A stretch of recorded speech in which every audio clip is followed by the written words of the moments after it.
Hello दोस्तों, Indian civil services हमारे इस यूट्यूब चैनल पे आप सबका बहुत-बहुत स्वागत है। दोस्तों, जैसा कि आप सब जानते हैं, हम आप सबके लिए प्रतिदिन IAS, PCS, SSC, bank, railway व अन्य कॉम्पिटिटिव एग्जाम्स के लिए स्टडी मटेरियल लेकर हाजिर होते रहते हैं।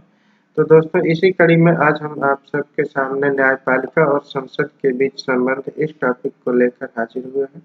इस वीडियो में हम आपसे बात करेंगे कि न्यायपालिका और संसद के बीच संबंध क्या है और किस तरह से न्यायपालिका संसद के कानूनों को अमान्य घोषित कर सकती है और भारत में लोकतंत्र को बनाए रखने में महत्वपूर्ण भूमिका निभाती है और किस तरह से भारत के राजनीतिक जो पहलू हैं उस पर जो है न्यायपालिका अपना कंट्रोल करती है। तो दोस्तों, आज की ये वीडियो शुरू करने से पहले हमारा आपसे निवेदन है कि आप हमारे चैनल को सब्सक्राइब कर लीजिए और बेल के निशान को दबा दीजिए, जिससे हमारी आने वाली हर वीडियो का बेल नोटिफिकेशन आपको तुरंत मिल सके और आप हमारी वीडियो सबसे पहले देख सकें। तो दोस्तों, आपका ज़्यादा समय न लेते हुए चलिए वीडियो को शुरू करते हैं। देखिए, न्यायपालिका और संसद संविधान निर्माण के पश्चात अपने अपने कर्तव्यों का पालन करते आ रहे हैं। जी हाँ दोस्तों, न्यायपालिका और संसद जब से संविधान का निर्माण हुआ है तब से दोनों अपने अपने कर्तव्य का पालन करते आ रहे हैं। न्यायपालिका ने अधिकार के मुद्दे पर सक्रियता के साथ साथ राजनैतिक व्यवहार से संविधान का पालन न करने वालों पर भी अंकुश लगाया है। जो विषय पहले न्यायिक पुनरावलोकन के दायरे में नहीं थे, उन्हें अब इस दायरे में ले लिया गया है। जैसे अब बात कर लेते हैं कुछ ऐसे मुद्दों की जो कि न्यायिक पुनरावलोकन के दायरे में नहीं थे और अब न्यायिक पुनरावलोकन के दायरे में आ चुके हैं। राष्ट्रपति और राज्यपाल की शक्तियां। जी हाँ दोस्तों, राष्ट्रपति और राज्यपाल की जो शक्तियां हैं वो पहले न्यायिक पुनरावलोकन के दायरे में नहीं आती थी और अब इन्हें न्यायिक पुनरावलोकन के दायरे में शामिल कर लिया गया है। इसके अतिरिक्त सर्वोच्च न्यायालय ने हवाला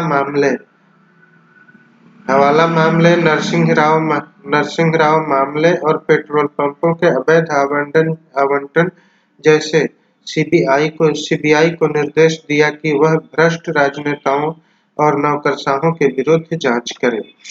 जी हाँ दोस्तों,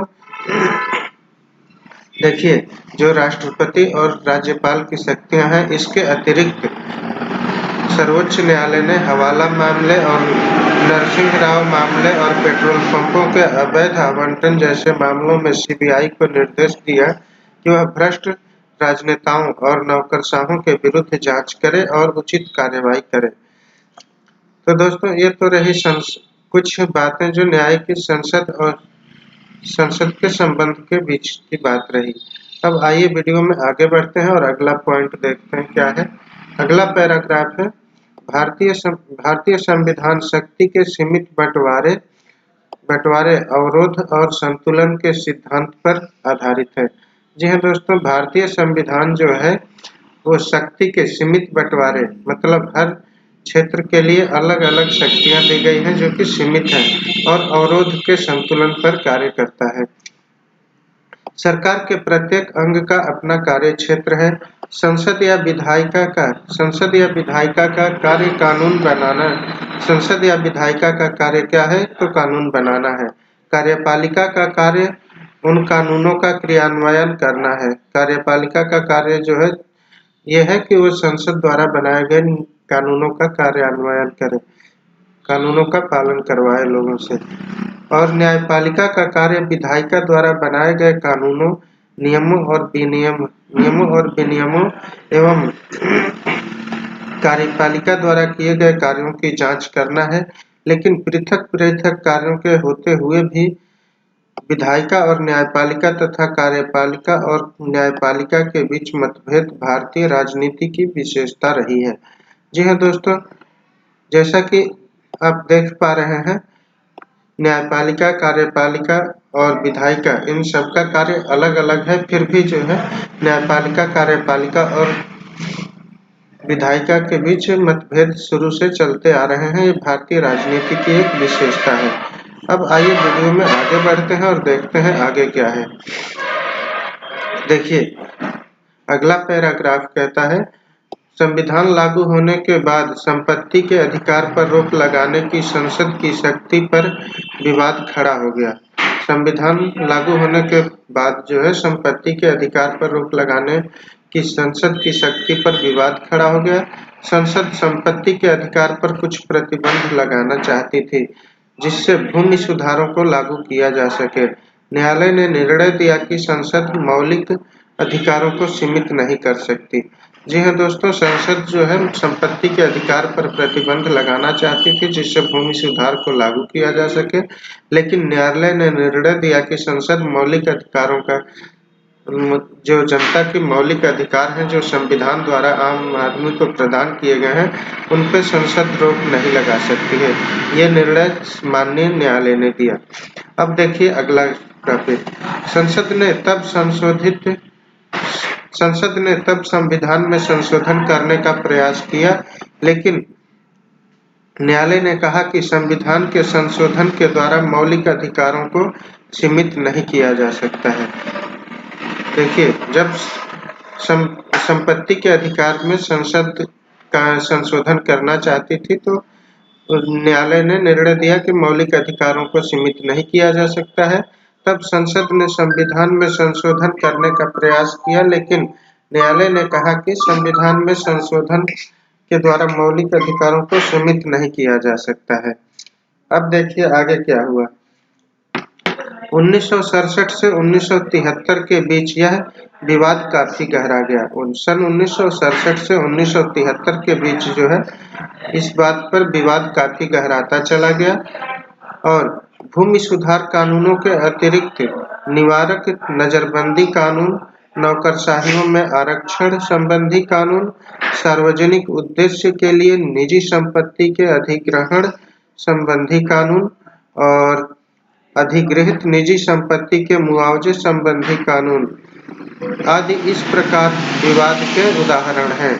देखिए, भूमि सुधार कानूनों के अतिरिक्त निवारक नजरबंदी कानून, नौकरशाहियों में आरक्षण संबंधी कानून, सार्वजनिक उद्देश्य के लिए निजी संपत्ति के अधिग्रहण संबंधी कानून और अधिग्रहित निजी संपत्ति के मुआवजे संबंधी कानून आदि इसी प्रकार के उदाहरण हैं जो कि मौलिक अधिकारों के अंतर्गत आते हैं। अब देखिए अगला पॉइंट है,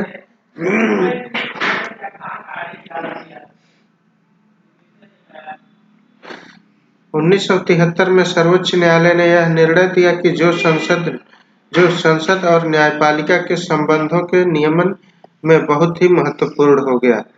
देखिए, 1973 में सर्वोच्च न्यायालय ने एक निर्णय दिया जो संसद और न्यायपालिका के संबंधों के नियमन में बहुत ही महत्वपूर्ण हो गया।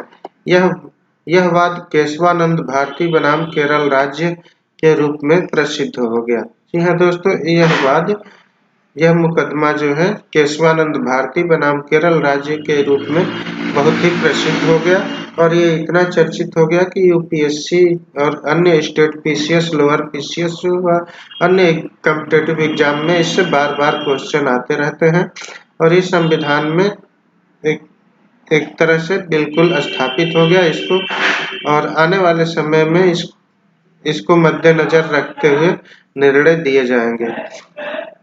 अब देखिए, इस मुकदमे में न्यायालय ने निर्णय दिया कि संविधान का एक मूल ढांचा है और संसद सहित कोई भी उस मूल ढांचे से छेड़छाड़ नहीं कर सकता। जो केशवानंद भारती बनाम केरल राज्य के रूप में वाद प्रसिद्ध हुआ, इस मुकदमे में माननीय न्यायालय ने निर्णय दिया कि संविधान का एक मूल ढांचा है और संसद या कोई भी अन्य शक्ति संविधान के उस मूल ढांचे से छेड़छाड़ नहीं कर सकती है। संविधान का मूल ढांचा अपरिवर्तनीय है। अब देखिए आगे इसमें क्या है। संविधान संशोधन द्वारा भी इस मूल ढांचे को नहीं बदला जा सकता है। संविधान का मूल ढांचा जो है उसे संविधान संशोधन के द्वारा भी नहीं बदला जा सकता। इसके अतिरिक्त न्यायालय ने कहा कि संपत्ति अधिकार मूल ढांचे का हिस्सा नहीं है और न्यायालय ने कहा कि संपत्ति का अधिकार मूल ढांचे का हिस्सा नहीं है और इसलिए उस पर समुचित प्रतिबंध लगाया जा सकता है। संपत्ति का जो आम आदमी का अधिकार है यह संविधान के मूल ढांचे के अंतर्गत नहीं आता है और संसद इस पर प्रतिबंध लगा सकती है। अब देखिए, न्यायालय ने यह निर्णय का अधिकार भी अपने पास रखा कि कोई भी मुद्दा मूल ढांचे का हिस्सा है या नहीं। यह निर्णय न्यायपालिका द्वारा संविधान की व्याख्या करने की शक्ति का सर्वोत्तम उदाहरण है। देखिए, न्यायालय ने यह निर्णय का अधिकार भी अपने ही पास रखा कि कोई मुद्दा मूल ढांचे का हिस्सा है या नहीं। यह निर्णय न्यायपालिका द्वारा संविधान की व्याख्या की शक्ति का सर्वोत्तम उदाहरण है। तो दोस्तों, ये तो बात रही संसद और न्यायपालिका के बीच संबंध की।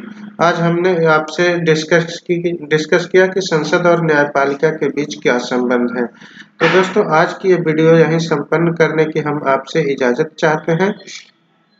मिलेंगे आपसे अगले वीडियो में किसी अन्य टॉपिक के साथ। तब तक के लिए आपसे हम इजाजत चाहते हैं। नमस्कार, जय हिंद।